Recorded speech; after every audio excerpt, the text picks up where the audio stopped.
Chapter 26 of Stories, Part 2. Every part of the warship they had seen previously had been designed with military efficiency above all else in mind, with cramped halls made for organized troops to file past each other during battle, and regular bulkheads to keep fires contained. Where they walked now, however, looked as if an aristocrat had been hired to remodel the interior in the likeness of their traditional family home. The piping running along the walls was covered up with faux furniture or small potted plants. The normally bare riveted steel walls were now painted in domineering blacks and silvers, and the heavy hatches found throughout the ship were replaced with elliptical wooden doors decorated with geometric patterns. What little wall space remained between the portholes, bulkheads, and hatches was filled in with wood-framed landscape paintings, perhaps in some attempt to make the hall feel more open. Here. Gavin nodded as the hall widened to accommodate a slim, steep stairway descending to a lower deck. The VIP suites. The lower deck didn't look much different at a glance, but most of the hatches had been covered up along with the piping, while those that remained had their doors decorated in gold and silver trim, each depicting a unique image of a heroically posed pony wearing snappy clothes and a grim expression. Anna took the lead again, eyeing the plaques beside each door. She drew up short of movement ahead of her. A pair of Marines had been leaning against the wall, hidden from view with all the clutter edging the hall, and had stepped out into the open with arched brows. "Good afternoon," the first said, dipping her head in greeting. "Did you just check in?" Anna grinned and prayed to Luna that Gava would be able to pull off a half-convincing excited tourist. "Yes, ma'am. We're heading to our room now." "Packed real light," the second Marine said. He narrowed his eyes. "Which suite?" "We find vacationing more fun without all the baggage." Anna giggled to buy some time as she thought back to what she had seen of the room list. She knew at least one of the suites was empty. She just had to remember the right one. "We're staying in the Weedle suite." The Marines frowned. The mayor's cloak fluttered back with a dramatic flourish as she revealed the wings hidden beneath, and the blade strapped to her feathers, while the stallion lowered his head, brandishing the sharp steel spearhead encasing his horn. Was that the wrong one?" Anna grimaced. "I meant the, Gava slammed into the stallion, knocking him to the ground. She coiled her body like a spring as she landed before throwing herself sideways into the mare, who cried out in alarm before her helmet struck the hard edge of a bulkhead and she toppled limply to the floor. The stallion rolled to his hooves, a silver whistle held in his lips, only to have it torn free as Gava raked her talons across his face, leaving him dazed and bleeding. Anna huffed. I could have sworn that room was empty." Doesn't matter. Gava rolled the stallion onto his back and tugged his helmet off, exposing his neck. We're gonna need to find a place to stash these bodies. She grabbed his throat in her talons, her beak twisting up into a predatory grin, and Hey, whoa! Anna rushed forwards, pushing her sister off the groaning pony. Stop! Gava blinked. She looked down at Anna with brow furrowed. What did you do that for? Anna stared back at her, wide-eyed. What had she done that for? Seconds passed in silence, but for the stallion's pained moans. Gava's tail flicked behind her. We can't just leave two bodies in the hall, Anna. They're not dead. Anna shook herself, reaching for some explanation of her actions. We can interrogate them. Gava cocked her head. Why? We know where we're going. Anna bit her lip, stomping a hoof in frustration. What is happening to me? All right, but look, the garrison's clearly not expecting trouble, right? They weren't even watching the stairs or the lobby. These ponies think they're on tourist watch. She nodded, speaking more confidently as she sounded out her logic. If 2 of them turn up dead, they'll be on high alert. 2 ponies bound and gagged in a closet, now not so much. And we can use them to scare our target. A couple seconds passed as Anna met Gavis' judging gaze. Why was her heart pounding in her ears? Finally, Gavis snorted, rolling her eyes. Fine. Great. Come on, let's get them restrained. Anna grinned in relief as she walked up to Gavis' side and pulled some rope out of the griffin's satchel, silently praying that she wouldn't be questioned further once they were in the clear. It only took them a minute to bind and gag the 2 soldiers. Anna hauled them both onto Gavis' back, and they resumed their search at a much quicker pace, glancing behind them every so often. Luckily, the suites didn't seem to be in heavy use, or at the very least, none of the guests were using their rooms at the moment, and after a few minutes of searching, they finally found the room they were looking for. The Glory Suite. Anna took a second to admire the gilded likeness of a unicorn mare emblazoned on the door, her patronizing features exaggerated to match the extravagant flourish of her hat and cape. She pressed her ear up to the door and, hearing nothing, nodded to Gava before picking the lock and pushing it open.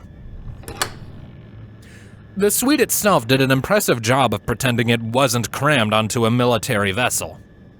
Walls of smooth wood paneling had been erected inside a wide, low chamber to create a trio of smaller rooms, each illuminated by sunlight filtering in through the narrow portholes that lined the far walls.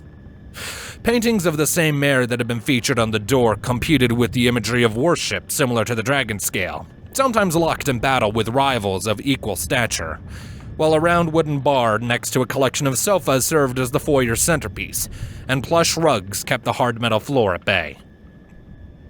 Anna peeked inside each of the other doorways, spotting a well-stocked office and a lavish bedroom, with a smaller door inside the latter that she assumed led to a bathroom. Okay, looks clear, she said. Close the door and stash the ponies in the bedroom. We'll wait for this sapphire swing mare to show up, then put the fear of Luna into her. Gava shrugged and kicked the door shut behind her. Fear of Gava sounds better to me. The soldiers on her back stirred as she stalked into the bedroom and dumped them roughly onto the floor, ignoring their protests. Anna nodded. I'm gonna go check that office. Might be something interesting in there. Sis, there's nothing but paper in there. Anna smirked, shaking her head in bemusement and walking for the office. Just don't kill the captives, alright? She made a beeline for the desk, ignoring the paintings and other trappings of wealth that rich ponies so loved spreading around in their rooms.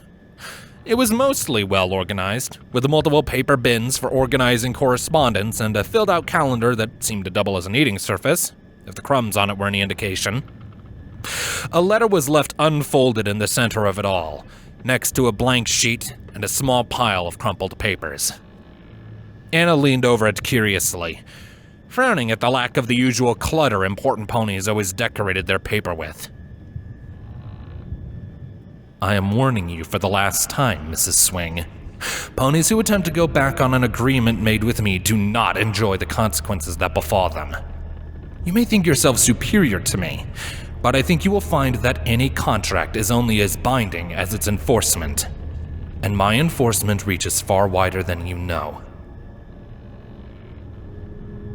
Anna's frown tightened.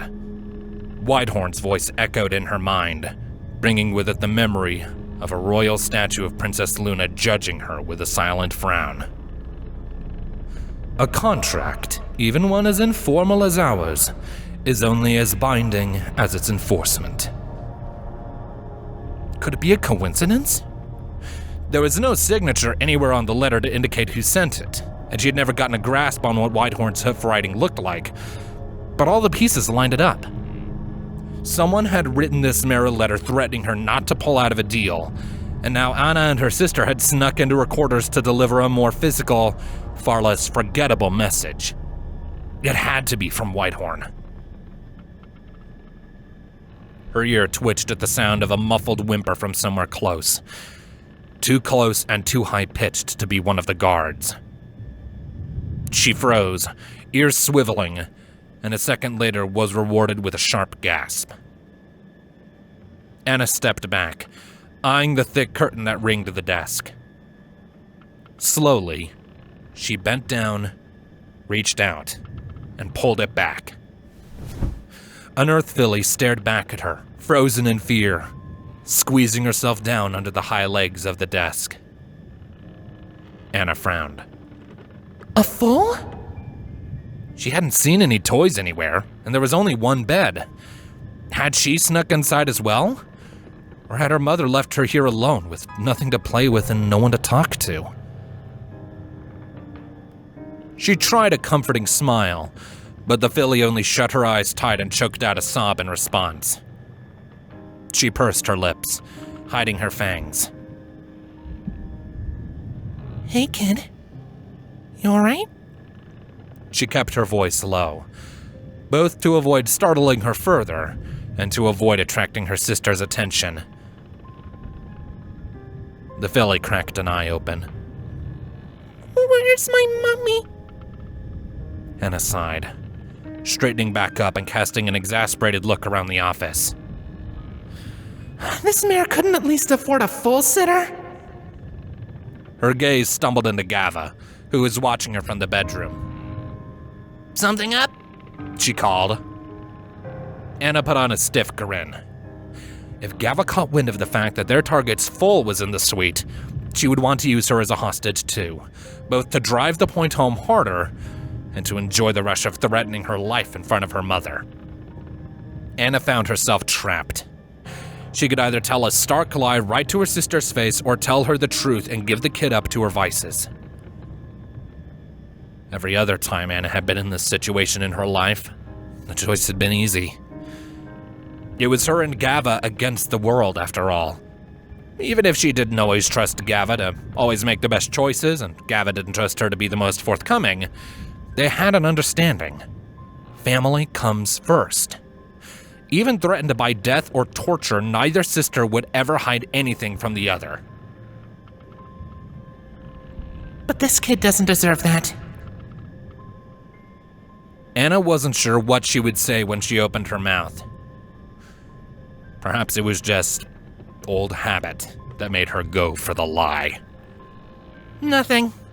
Just wondering when the target will finally show up. Gava snorted. Whatever happened to patience is a virtue, huh? Anna's grin grew strained.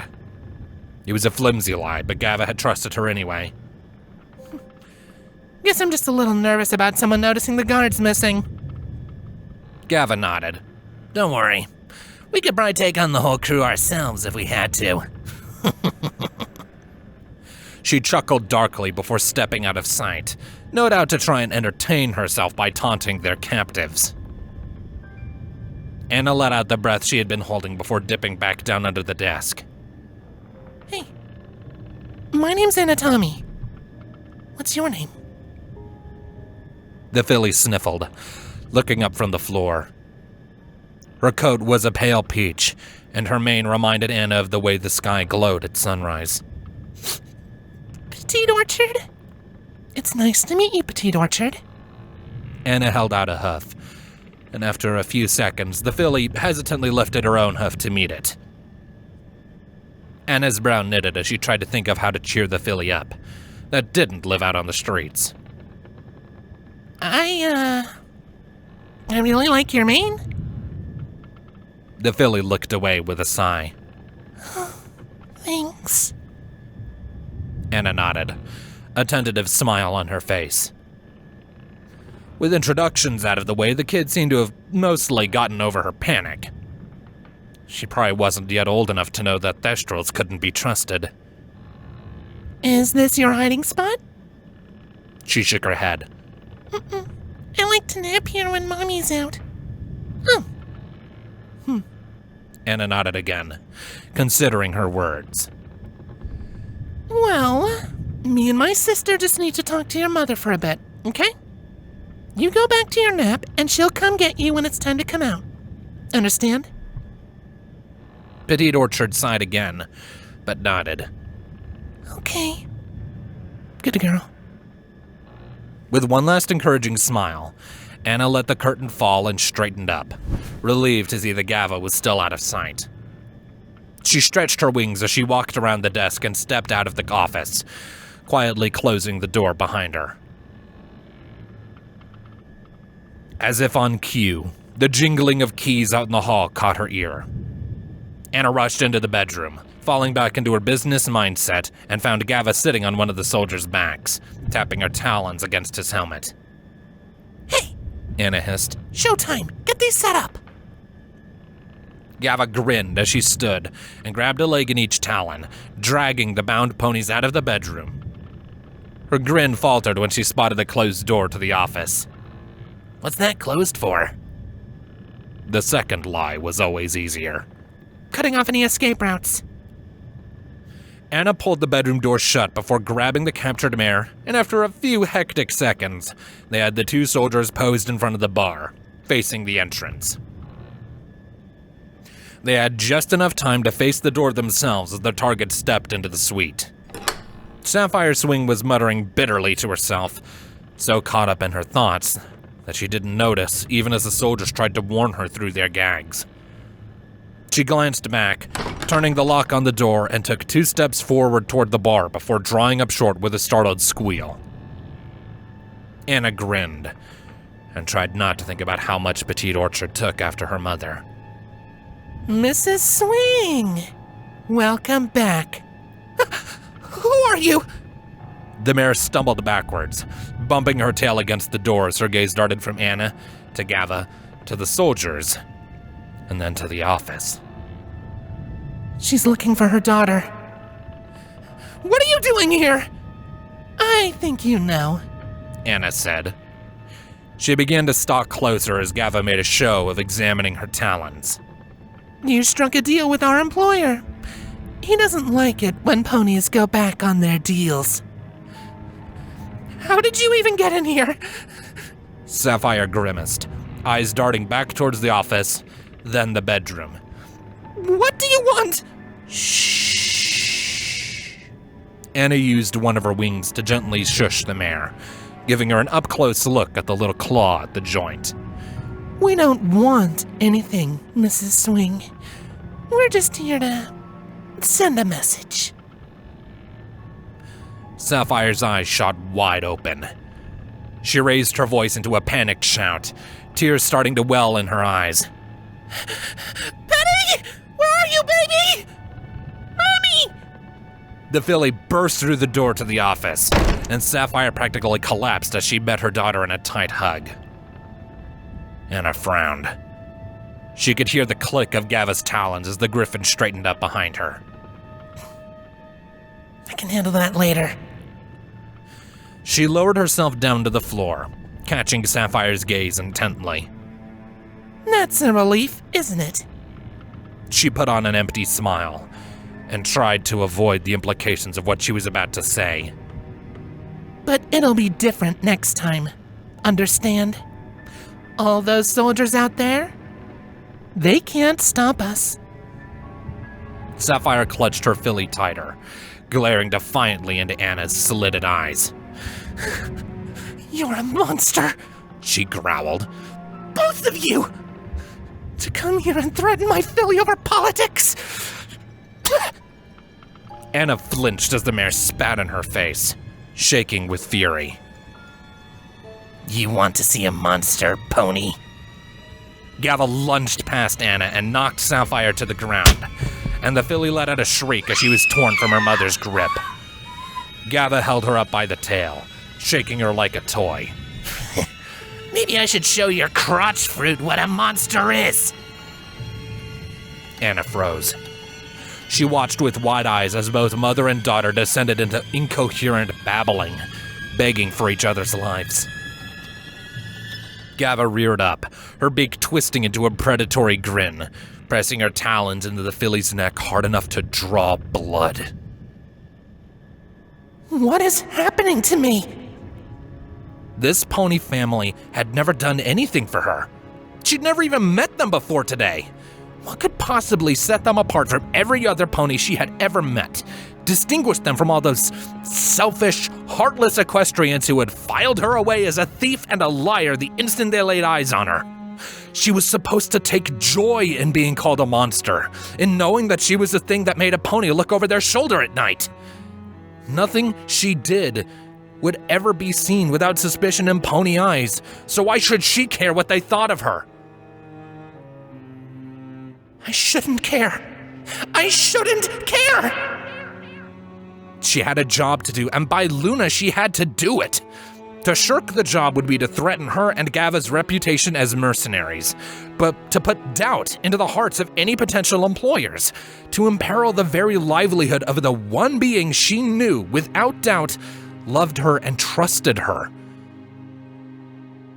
Yet when Anna saw the mother prostrating herself on the floor, begging for the safety of her filly, she found herself thinking back to Countess Rarity, surrendering herself to save 5 bandits that had ambushed her in the woods.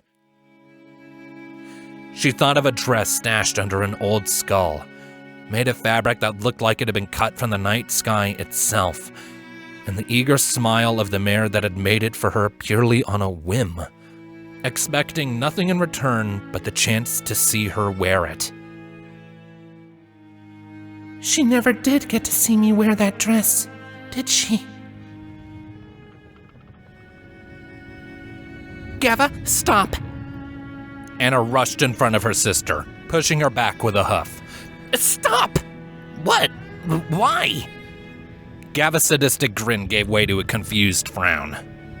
She glanced towards the filly and gave her another little shake, spawning a fresh wave of wailing. Am I screwing up the plan here? Yes! Anna winced at the hoarseness in her voice. She grabbed the filly, relieved that her sister didn't try to fight her over the little thing, and set her down gently by her mother. Anna? Anna ignored her, turning the sapphire swing instead with a snarl. Here's your damn kid back! Listen to Whitehorn, or I guarantee you won't be so lucky in the future. She took a deep breath, trying to calm her racing heart. And get her some toys or something! You can't just leave her alone in here all day with nothing to do! Anna! Gava's voice had gained an edge that made Anna's blood run cold. Still, Anna ignored her. She had to make sure this mare got the message they had been hired to send. Sapphire nodded shakily. She swept her daughter into her hooves. I will. I'm sorry. I'll do what we agreed to. Just please don't hurt my baby. Good. Anna finally glanced toward Gava, avoiding eye contact. Come on. Let's get out of here. Quick. Anna! Anna froze with one hoof on the door. We need to talk. Anna bit her lip. Her hoof was shaking. You're right. There was a long silence. Anna listened to Gava's talons slowly click closer until her sister drew up beside her, frowning down at her with a mix of confusion and anger. Why? Anna shook her head, fighting back tears.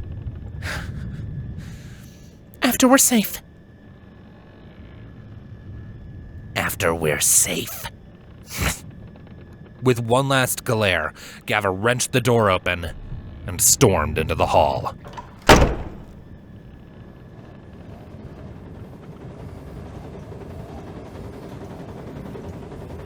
Oh, thanks, Celestia! The crew of the damaged ship all gathered around as Rarity stepped gingerly off the wide gangplank she had used to board. A bruised stallion practically fell at her hooves, bowing low. Bless you, ma'am. We thought ourselves goners, for sure. Rarity grimaced as she took in the scene. The crew was sparse, not even 10 ponies by her count, and every one of them was marked by some recent injury. They looked to her with tired, sunken eyes, their limbs wrapped in soiled bandages and their expressions alternating between hope, exhaustion, or in one case, just a blank stare. What's happened here?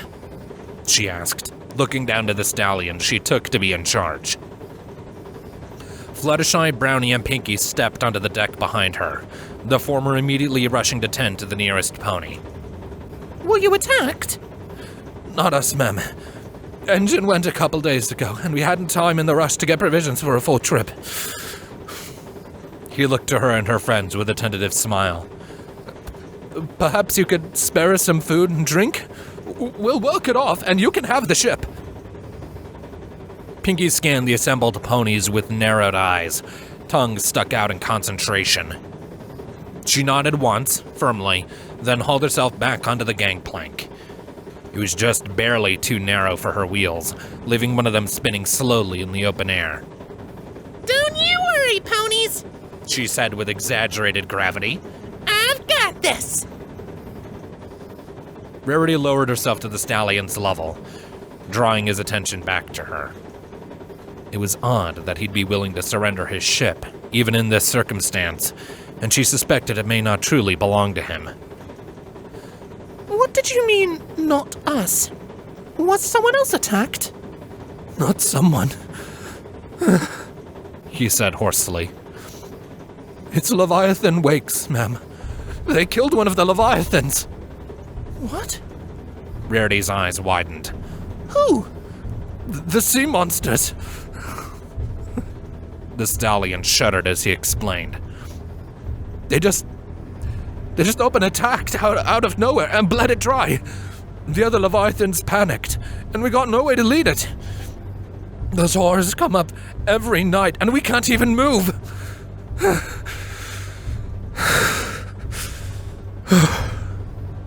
He squeezed his eyes shut and took a deep breath. And there's this light down there, wailing and screaming. Some demon out of Tartarus to drag us all down to the cold. Rarity's blood went cold. A light beneath the city? The image of a ghastly Princess Celestia wading through a flooded, sinking street rose to the forefront of her mind. She remembered the screams of the refugees when that tingling wave of magic had passed over Phallus, their only warning before it plunged out of the sky and broke against the unforgiving ocean. Is it her? She's found Leviathan Wakes now?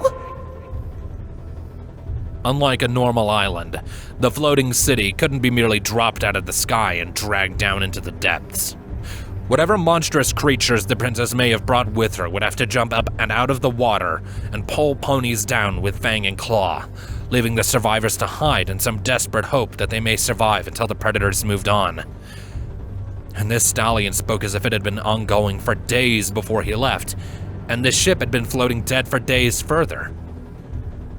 The city was under siege, and their assailants were far worse than a mere rival faction.